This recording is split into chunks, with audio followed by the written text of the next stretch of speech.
এবার এসে আরো কপাল খুলে গেছে ডক্টর মোহাম্মদ ইউনূসের।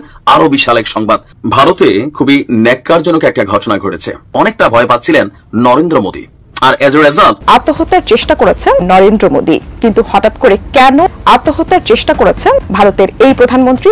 মোদীর আশেপাশে লোকজন বাড়ায় রাখেন, যে কোনো সময় এটা হাঁটাটাও করতে পারে অথবা নিজেই পরে যাওয়ার প্ল্যান করতে পারে। বাংলাদেশের সেনাবাহিনী ভারতের গুরুত্বপূর্ণ 5টি স্থানে এবার বড় রকম আক্রমণ করেছে। ক্ষত বিক্ষত ভারত, একদিনে 500 সেনা নিহত। এটা নিঃসন্দেহে একটা বিগ ব্রেকিং নিউজ। ভারতের কলিজায় আঘাত করলেন ডক্টর মোহাম্মদ ইউনূস। কিছুতেই সুযোগ মিস করবেন না ডক্টর ইউনূস। সরকারের সিদ্ধান্ত ফাইনাল যে এই সরকার এই সুযোগ আর মিস করা যাবে না। সময়ের সুফল পাচ্ছে বাংলাদেশ, সময়ের সুফল পাচ্ছে বাংলাদেশের জনগণ। বাংলাদেশ সরকার ব্যাটে বলে মিলে যাচ্ছে, জনগণ খুশি উদযাপন করছে। ভাব চলে আসছে মানে একটা ভিলেন, কারণ ঘটনা তো ঘটাই দিছে। এই প্রথমবারের মতন এত বড় সফলতা। লেটস সেলিব্রেট ঈদ মোবারক। দর্শক, ডক্টর মোহাম্মদ ইউনূস একদম জায়গা মতো এবার স্বীকার করেছে যুদ্ধের দামামা কি বেঁচে গেল ভারতের সাথে বাংলাদেশের।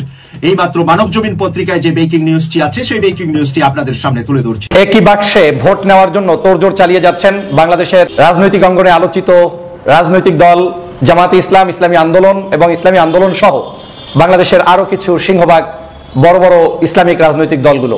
সালাউদ্দিন, আপনি 2 টাকার দামে দলের লিডার ছিলেন কক্সবাজারের। আপনি জিয়া ফ্যামিলির কারে বিয়ে করছেন, যেভাবে আদি কুত্তার বাচ্চারা হাসিনা পরিবারের কেউ দেখলেই তারে পীর বানায় দিত। আপনিও পীর হইছেন না। কথায় আছে দর্শক, মরার উপরে খাড়ার গা। সাবেক প্রধানমন্ত্রী শেখ হাসিনা দেশে ক্ষমতাচ্যুত হয়ে ভারতে আশ্রয় নিয়েছিলেন। সেখানে বিভিন্ন কূটকৌশল করে বাংলাদেশে কোনোভাবেই ফিরতে পারছিলেন না।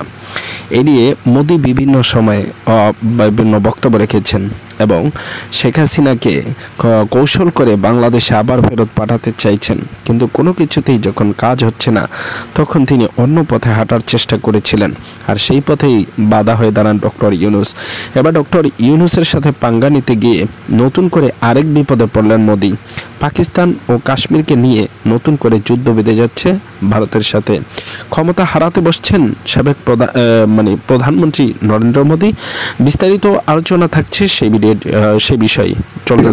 এই যখন অবস্থা, তখন সৌদি আরব থেকে ফেরার পথে পাকিস্তানের আকাশ সীমা ব্যবহার করতে অনেকটা ভয় পাচ্ছিলেন নরেন্দ্র মোদী।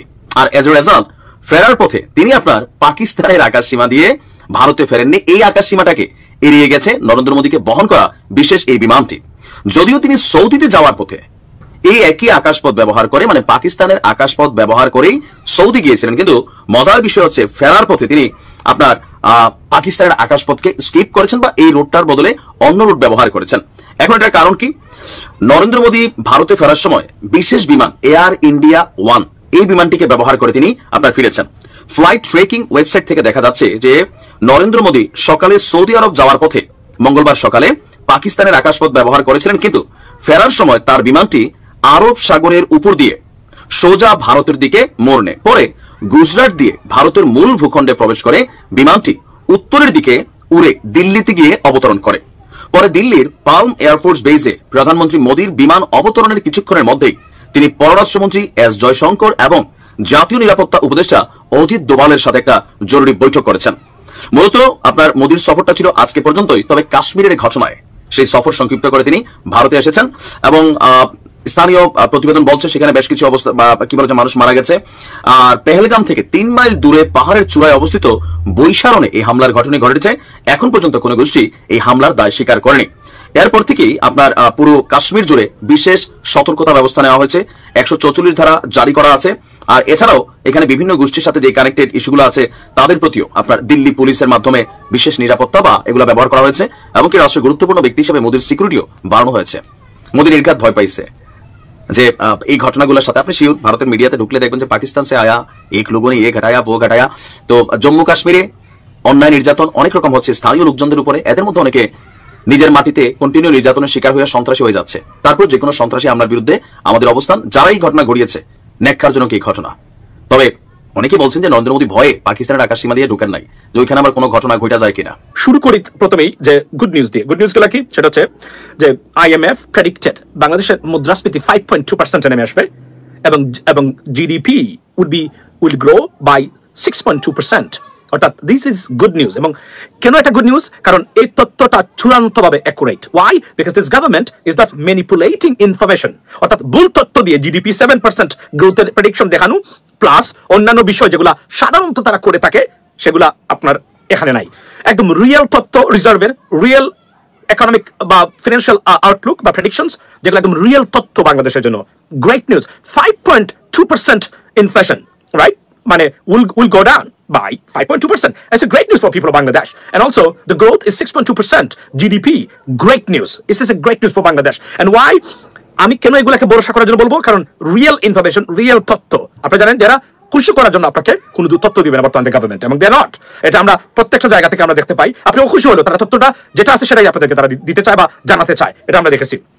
এবং আরো একটা জিনিস হলো যে আপনার যে ডক্টর মোহাম্মদ ইউনূসকে যে বিরল সম্মানে ভূষিত করেছে কাতারের রাজ পরিবার, এটা I have never seen anything like that, even though আমি আমেরিকান প্রেসিডেন্টের প্রতি তাদের এই সম্মান বা রেসপেক্ট এবং ট্রাস্ট আমি দেখি নাই। ডক্টর মোহাম্মদ ইউনূসকে যে সম্মান তারা দেখিয়েছেন আপনার এই সফরে নজিরবিহীন, তাও বাংলাদেশের মতো একটা দেশের রাষ্ট্রপ্রধান, অস্থায়ী রাষ্ট্রপ্রধানকে সম্মান যেটা দেখিয়েছে, যে ট্রাস্ট এবং ভালোবাসা দেখিয়েছে, আনবিলিভেবল লেডিস এন্ড জেন্টলম্যান। এটা আমার কাছে খুবই সম্মানের মনে হয়েছে। আমি থাম্বনেইলে দেখতে পাচ্ছেন যে রাজ পরিবারের মহিলাদের মধ্যে উনাকে বসানো হয়েছে। we have never seen anything like that. I mean, if you guys have this record, show me. You know what I mean? But বাংলাদেশের মতো এটা আমেরিকান প্রেসিডেন্ট হলেও তাও তো যায়। It's okay. They have a very good relationship. They want to show the respect and kind of a tactic. But বাংলাদেশের মতো একজন রাষ্ট্রপ্রধানকে নিজের মানুষ মনে করে তাদের মহিলাদের সামনে সবার মধ্যে বসানো, এটা কিন্তু আপনারা সাধারণ ফটো মনে করবেন না। এটা দর্শক, ভারতের প্ল্যান বাস্তবায়ন করতে গিয়ে বাংলাদেশের বিএনপি নামক রাজনৈতিক দলটি নতুন করে নির্বাচন নিয়ে যে কূটকৌশল চালাতে শুরু করেছেন সেখানেও বাধা হয়ে দাঁড়িয়েছে এবার বিভিন্ন মতাদর্শের নেতাকর্মীরা। বিশেষ করে দেশের বাইরে থাকা ইউটিউবাররা তাদেরকে রীতিমতো নাকানি চুবানি খাওয়াচ্ছেন। অর্থাৎ পরপর দুইবারের বেশি কেউ একজন প্রধানমন্ত্রী থাকতে পারবেন না। তার মানে দাঁড়াচ্ছে যদি দুইবারের পর একবার গ্যাপ হয়, তার পরবর্তীকালে যদি জনগণ নির্বাচন করে সেই পার্টিকে মেজরিটি পার্টি হিসাবে, সেই পার্টি যদি ডিসাইড করে, তাহলে সেই একই ব্যক্তি প্রধানমন্ত্রী হতেও পারেন। প্রথম কথা, সালাউদ্দিন, আপনার লেখাপড়া নাই রাষ্ট্রবিজ্ঞান অথবা যে কোনো একটা পলিটিক্যাল স্ট্রাকচার নিয়ে কথা বলার মতো। আপনার এনাফ লেখাপড়া বা যোগ্যতা বা অভিজ্ঞতা নাই কর্পোরেট ওয়ার্ল্ডে অথবা রাজনৈতিক বলয়ে একটা পার্টির প্ল্যানোগ্রাম কিভাবে তৈরি করতে হয়, একটা অ্যাটেগ্রাফ কিভাবে তৈরি করতে হয়, এ সম্পর্কে আপনার কোনো ধারণা নাই। বাংলাদেশের কনস্টিটিউশনের উপরে স্পেসিফিক অভিজ্ঞতা আপনার নাই, লেখাপড়া নাই, আপনার দূরদর্শিতা নাই। একটা পার্টির স্ট্রাকচারকে কিভাবে করলে পার্টির ভিতরে গণতন্ত্র হয়, একটা পার্টি এফেক্টিভ হয়।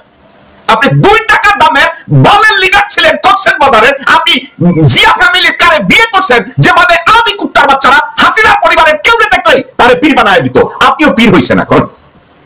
প্রথম কথা, আপনি কনস্টিটিউশন সম্পর্কে কি জানেন? আপনি গণতন্ত্র বলতে কি জানেন? টু কনসিকিউটিভ টার্ম, আপনি এটা নিয়ে কথা বলছেন? সালাউদ্দিন, একটা কথা জবাব দেন আমাকে। সুপারিশের ভিতরে আছে কোন ব্যক্তির জন্য 2 টার্মের বেশি সরকার প্রধান না হয়, মধ্যে যদি একটা টার্ম গ্যাপ যায় তাদেরকে আবার তৃতীয়বারও হইতে পারে গ্যাপ গেলে। আমি এই সুপারিশটার সাথে একমত না। দর্শকবৃন্দ, আমি কেন একমত না, আমি আমার অবস্থানটাকে একটু ক্লিয়ার করি। বাংলাদেশের কোন রাজনৈতিক নেতা বা কর্মী হাজতে গেলে তাদেরকে টেনে হিসেবে নাজিমউদ্দিন রোড, কাশিমপুর, গাজীপুর, রাজেন্দ্রপুর বিভিন্ন হাজতে নেওয়া হয়। এখন আমাকে একটু বলেন তো, খালেদা জিয়া আর হাসিনা আর এরশাদ হাজতে গেলে তাদের জন্য স্পেশাল রাজপ্রাসাদ কেন তৈরি করতে হবে? আমাকে কথাটার একটু জবাব দেন। আপনাদের কারো কাছে কি এর জবাব আছে? একটা পার্টির কোন নেতা বা মন্ত্রী অথবা সমর্থক এরা যদি অ্যারেস্ট হয়, তারা নাজিমউদ্দিন রোডের হাজতে যাবে, তারা কাশিমপুরে যাবে, তারা কেরানীগঞ্জে যাবে, তারা রাজেন্দ্রপুরে যাবে, টাঙ্গাইল যাবে। কিন্তু খালেদা জিয়া, হাসিনা শেখ এবং অন্যান্য এরশাদ বা অন্যান্য লোকজনরা হাজতে গেলে তাদের জন্য রাজপ্রাসাদ তৈরি হবে কেন? আমেরিকার যখন একজন গভর্নর হাজতে যায়, আমেরিকার একজন সিনেটর যখন হাজতে যায়, তার জন্য তো স্পেশাল কোনো হাজত তৈরি করে না। তারা ডিভিশন পাবে, যাক ডিভিশনে যাক, কিন্তু তাদের জন্য রাজপ্রাসাদ কেন তৈরি করতে হবে? তাদের জন্য রাষ্ট্রীয় অতিথি ভবনকে কেন জেল ডিক্লেয়ার করতে হবে? অর্থাৎ তারা কি ভিআইপি সিআইপি? তারা কোন চেকের বাল? তারা বাংলাদেশের প্রজাতন্ত্রের রাজনৈতিক নেতা বা তারা যদি বলে তারা ল মেকার, তাদেরকে কেন রাজপ্রাসাদ তৈরি করে তাদের ওই হাজতে রাখা হবে? আমি এটা বিরোধিতা করি। যেখানে হাজতে যাবে খালেদা জিয়া, হাসিনা, এরশাদ বা বর্তমান প্র্যাকটিসের কেউ যদি হাজতে যায়, তারা হাজতে যাবে। তাদেরকে যদি ডিভিশন দেওয়া হয় সো বি ইট, কিন্তু তাদের জন্য রাজপ্রাসাদ কেন তৈরি করা হবে?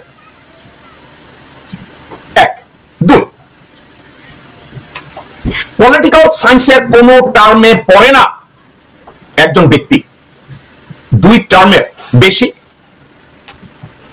প্রধানমন্ত্রী থাকবে। সালাম দেন, আপনাকে আমি জিজ্ঞাসা করি, প্রথম কথা, আপনার যোগ্যতার উপরে আমার কোনো সম্মান নাই, আপনার অভিজ্ঞতার উপরে আমার কোনো সম্মান নাই, আপনি আমার প্রশ্নের জবাব দেন। ওনারা যখন বলে একজন ব্যক্তি 2 টার্মের বেশি ক্ষমতায় থাকবে না, প্রধানমন্ত্রী হতে পারবে না, বা একই সাথে প্রধানমন্ত্রী বা দলীয় প্রধান থাকতে পারবে না, আবার একই সাথে সংসদ নেত্রী হতে পারবে না, আপনারা এটার বিরোধিতা করেন। আপনারা এই কথাটাকে কেন পেঁচাচ্ছেন যে জনগণ ভোট দিয়ে তৈরি করবে? অর্থাৎ হাসিনা যেভাবে কথায় কথায় ভোট ছাড়া নিজের গায়ে ভোট চুরি করে সংসদে এসে তখন বলে যে আমরা সংসদের জনগণের ভোটে নির্বাচিত, আপনারা কি ওইভাবে নিজেদেরকে নির্বাচিত করতে চান? বিনা ভোটে লোকজনরা যেভাবে আসে, এখন আপনি বলবেন না আমরা জনগণের ভোটে নির্বাচিত হতে চাই। এখন একটা কথা, আপনার দলে বেগম জিয়া অথবা তারেক রহমান এরা ছাড়া কি আর যোগ্য লোকজন নাই? এরা ছাড়া লেখাপড়া অভিজ্ঞ দূরদর্শী লোকজন নাই? দেখুন, বিএনপি গভর্নমেন্ট ফর্ম করুক, বিএনপি কনসিকিউটিভলি তারা যদি 10 বার গভর্নমেন্ট ফর্ম করে, এটা নিয়ে তো জনগণ বা কারো অসুবিধা নাই। করুক, বিএনপি 10 বার করুক, গভর্নমেন্ট ফর্ম করুক, জনগণ বলবে যা আমরা বিএনপি পছন্দ করি, বিএনপি আমরা গভর্নমেন্ট ফর্ম করতে দিলাম, করুক বিএনপি গভর্নমেন্ট ফর্ম। বিএনপি যদি গভর্নমেন্ট 10 বার ফর্ম করে, এখানে তো কোনো অবস্ট্রাকল নাই। তাহলে বিএনপি গভর্নমেন্ট ফর্ম করলে বাধ্যবাধকতা একটা জায়গায়, শুধু তারেক রহমান আর বেগম জিয়াই যে প্রধানমন্ত্রী হবে, দলের প্রধান হবে, সংসদের নেত্রী হবে, এটা হতে দেওয়া যাবে না। কারণ কি? গণতন্ত্রের প্র্যাকটিস। বাংলাদেশের যে শিশু আজকে জন্মগ্রহণ করে, তারা যেন একদিন স্বপ্ন দেখতে পারে যে আমি